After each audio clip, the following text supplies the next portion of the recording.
예수님의 부활은 기독교 신앙의 핵심 중의 핵심이라고 할 수 있습니다. 사도 바울이라는 사람은 이야기하기를 예수님이 부활하지 못했다면 우리가 전파하는 것도 믿는 것도 헛된 것이다 이야기할 정도로 부활은 기독교 신앙의 핵심을 이야기합니다.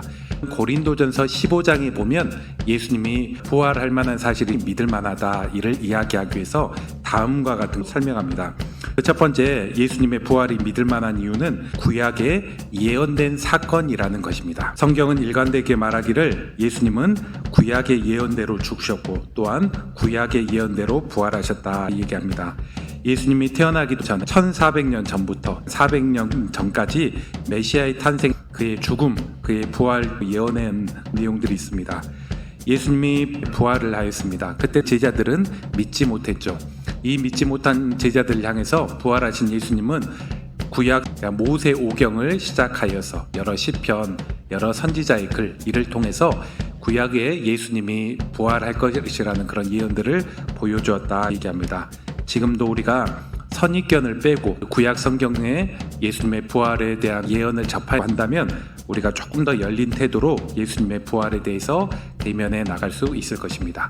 그리고 두 번째, 많은 목격자가 있었다. 부활한 당시 가까웠던 12 제자들 가운데 부활한 몸을 나타내셨습니다. 그리고 여러 여인들 가운데, 사람들 가운데 나타내셨습니다. 그리고 특별히 500여 형제에게 일시에 그 부활한 몸을 보이셨다 표현합니다. 당시 900명 안에는 형제들만 했기 때문에 여자들까지 하면 1000명 넘는 인원이라고 생각합니다. 그런데 고린도전서 15장 부활에 대해서 이야기할 때 대부분 살아서 내가 그 500여 명의 목격자 중에 한 명이요 증거하고 있습니다. 우리가 5명이라고 하면 거짓된 증인을 만들 수 있을 것입니다. 그런데 500명, 1000명 가까이 인원으로 거짓을 이야기할 수 없을 것입니다. 그리고 세 번째 내용은 변화된 제자들의 삶이 있습니다.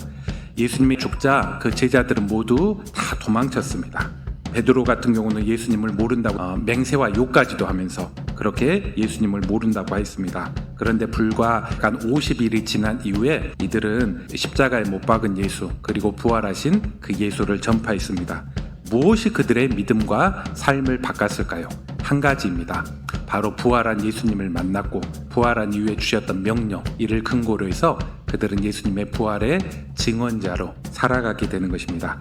그리고 제자들은 세계 방방곡곡에 가서 예수님을 전하다가 순교하였습니다. 불확실한 진리, 거짓된 진리에 목숨을 걸 사람이 없겠지요.